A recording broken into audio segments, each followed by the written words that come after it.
My lords, the stories, the reports, they're getting crazier, they're getting madder, and they're getting more surprising. It really feels like come the end of this month, we're going to have some big arrivals at this football club.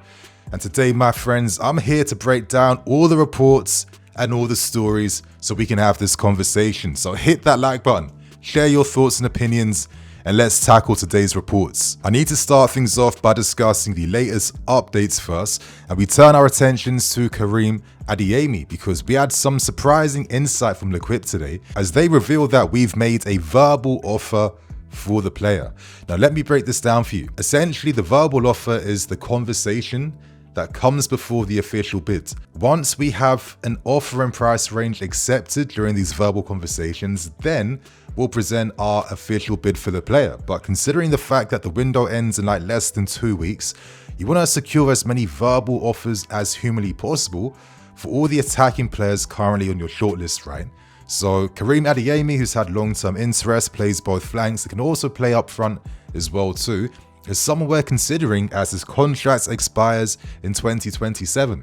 Now Napoli, a club I'll be mentioning a lot in today's video, have also made a verbal offer themselves to Dortmund. However, if a price of around 40 million euros came Dortmund's way, that could potentially be enough for them to accept that and release him this window. So let's continue to watch this space, because if we flop for any other attacking targets that we want, Adeyemi may be the backup option that we do turn to. And for the second big update, we discussed the latest news surrounding Yeremay Hernandez of Deportivo.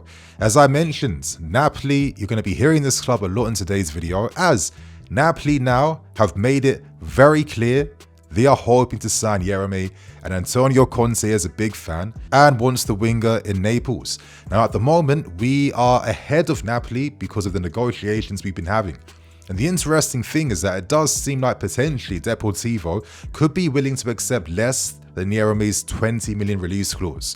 So let's see what happens there. As we know, our first offer is 10 million, plus additional performance-related clauses and club achievement clauses as well, on top of the fact that we also have potential profit percentage clauses in that deal too. So let's see what happens. But the reports in Italy mention that Depor could be more willing to accept an offer of around 12 to 13 million euros, but maybe I'm imagining that to be like the fixed fee as well as bonuses on top, right? So let's see what happens there. But currently, even though we are ahead in negotiations and the favourites on paper, Yeremay is more inclined to move to Napoli, since Napoli and Conte have made their interests very known. And as we've known for a long time, Yeremay doesn't care about clout right now. He cares about development. He wants to play. And if you're any young player right now, everyone knows what Chelsea have been doing these last few years. You won't feel as confident that we have your career really in our best thoughts, right? So let's see what happens here. But this Yeremay move might not be as clear running as it originally was. And for the final update, we turn our attentions to Joao Felix. Slight rumors have been intensifying as this month is coming to an end. And now Damasio's come out with a big one, and AC Milan have made an inquiry to take Joao Felix out on loan. Now, Benfica and Galatasaray have also been looking to potentially explore the possibilities to secure Felix because he's not playing consistently all the time. He has a moment to do that on Monday against Wolves because Cole Palmer shouldn't be available. That would be a big moment for Joao Felix. But right now, Damasio reveals that we've said no to a loan, and probably makes sense because the directors absolutely love Felix. And I guess unless there's serious money coming in right now, I don't really see us being inclined to push anything for Felix leaving right now. But it's something to watch at the moment because Felix, of course, is taking a pay cut to sign for us. And I'm sure he was expecting more game time. Who knows what can happen if Milan really push for him? Listen, I could see a little bit of that Kaká vibe with Felix and AC Milan. Maybe that's a league where he's having a lot of fun again and getting more access to minutes. Maybe the level is not quite the highest, but I think with someone like Felix, he essentially has to prove himself again. And I don't know. We see what happens there. Now we tackle the bomber. Actually, I can't be dropping bomber. I feel like I'm too old for that, boys. But anyway, David Ornstein revealed a big article this morning And as he reveals, we have made inquiries for Alejandro Garnacho of Manchester United, as well as Jamie Bynoe Gittens of Borussia Dortmund. Since then, this report has been further supported by L'Equipe and other outlets right now, so something big here is potentially happening. And as we've known for a while, we want additional reinforcement in attack, and I think it communicates something quite clear that Mudryk is set to get hit with a ban, and we need more backup down that side. But before I tackle the conversation, as I'm going to discuss Garnacho separately and Jamie Bynoe separately just for the sake of some cohesion, right?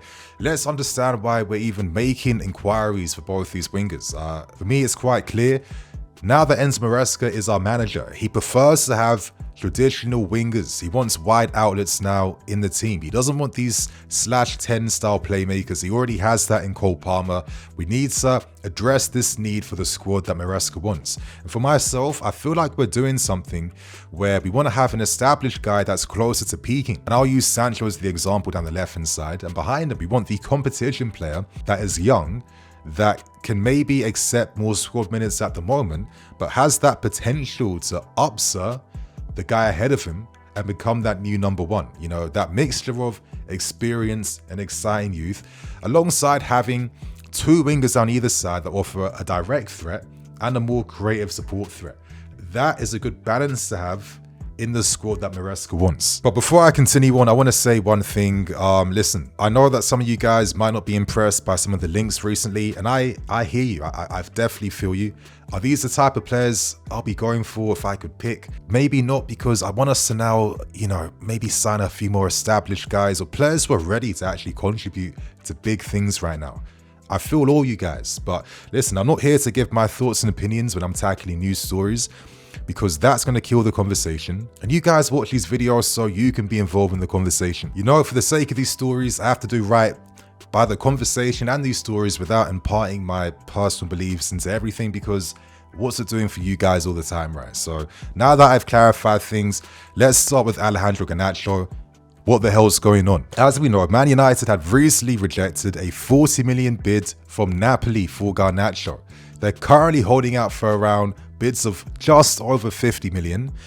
And you think to yourself, is this the right move that we're making? Obviously, we'd rather have someone more established in the team, right? We get that. But I feel like reality is really slowly creeping in. That one of the reasons why we may not be targeting these established players is because established guys come with established wages. And we have to remember that when Osimhen never came at the end of the summer window, that was because we could not satisfy his wage packet. We refused to, pay anything close towards that. Hence why he never came in the end. Now, the reason why Alejandro Garnacho is a very interesting player is for a few things. Number one, when he signed his contract extension, it took his deal to 2028. However, there wasn't a big pay rise involved in that. So his next move potentially is going to put him on financially. And this is where he makes sense for us, because let's say hypothetically you splash 50 million, you give this kid 7.5 years, on top of the fact that his wages are going to be doubled or tripled compared to what he's earning at United, but it's still nowhere near top money you're playing for big players.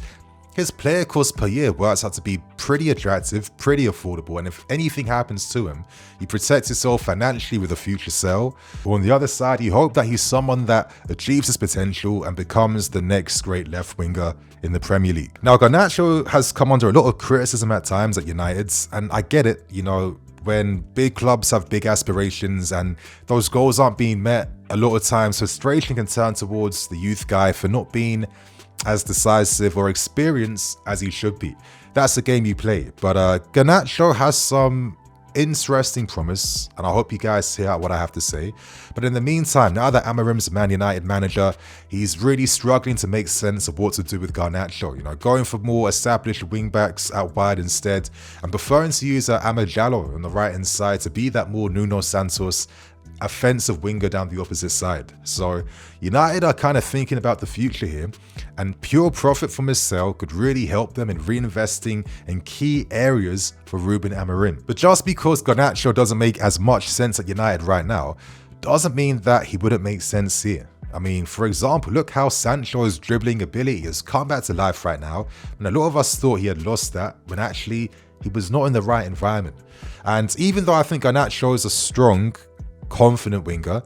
He might not necessarily be like one of the elite wingers. That's not the strongest part of his game. Some of the step overs, you know what he's going to do. He's going to stop the ball, accelerate away, blah, blah, blah. But what's interesting about Garnacho is his future ability to potentially be a top class or maybe even world class. And this is where I'm going to use FBref to explain some of my observations, because at such a young age, he ranks in the 97th percentiles for total shots. I mean, that shows you the confidence he has in himself to affect the game inside the box. And that's reflected by other stats too. 97th percentile for touches inside the opponent's box, you know, with over 8 touches there. That explains his game down to a T. He wants to be in those areas to bury these opportunities, and he's in the 86th percentiles for progressive passes received. I mean, he's the outlet out wide that his teammates will play in behind to find him, of course, to damage teams out wide and have efforts on goal. That's his game. I mean, this season, you know, 31 appearances, 8 goals, 5 assists, and you're 19. It's not that bad. And last season, in like 50 appearances, he got 10 goals and 5 assists and saw one of the best goals of the last 5 years in football. So he has a lot of upside in the future, and he fits that role of being someone that could get squad minutes at the moment, whilst also pushing to become that number 1 down that left flank. He's got a lot of confidence in himself. I think that's a transferable quality for the future. How do you guys potentially feel about Alejandro Garnacho? I don't think every Man United fan is that happy that he might even be leaving them in January. And for the next big player, we discussed yet again Jamie Bynoe Gittens, a player who's been maybe playing a bit too much at Dortmund considering the context of their season, but has definitely benefited and accelerated his development from having way more access to minutes and game time. He's one of Europe's top dribblers this season without a doubt, and this graph here shows his superb potential in terms of the balance that he's coming with. You're looking at a high volume of dribbles, which shows his quality here, and you're seeing that a lot of these dribbles lead to shots creating actions, which means that there's a purposefulness behind what he is doing when he's carrying the ball and taking on opponents. It's not dribbles for the sake of it.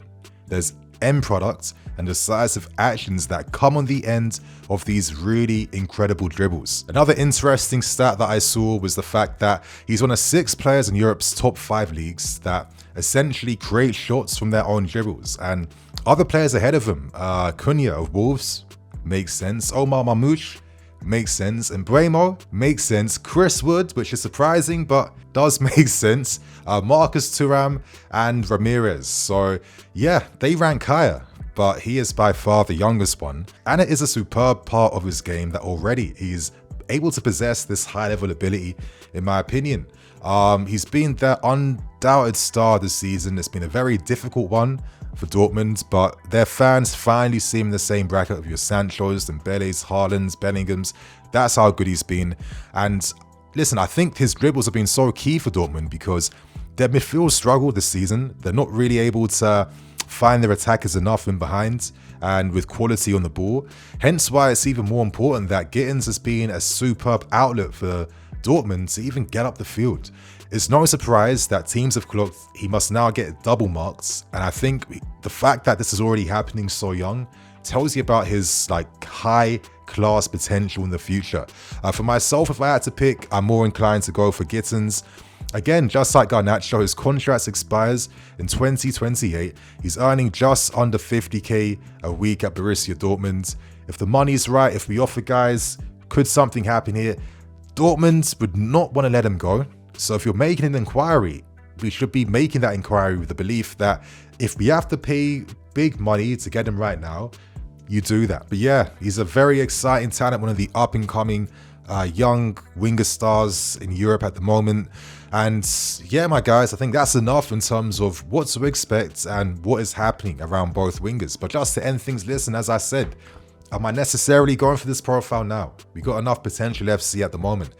If I could go for one player, I'm probably going for Mohamed Kudus because he's ready to offer a uniqueness for us right now. Maverick can play down any position, shot creating actions for fun, match winner, uncontainable type of player. That type of ability is something we could really benefit from. And if you're really desperate for a wonder kid, I think the only wonder kid I would really push for would probably be Yildiz of Juventus. That's an ambitious one for sure. But for me, I think we're looking at maybe one of the next top 10 winger talents in Europe over the next decade. So my friends, that's all the news right now. Share your thoughts and opinions on things. Let us know below. And my friends, on that note, I'm Nini FC. This is Blue Lions TV. I'll see you guys with some more videos and the match preview very soon. Catch you all. Cool, man.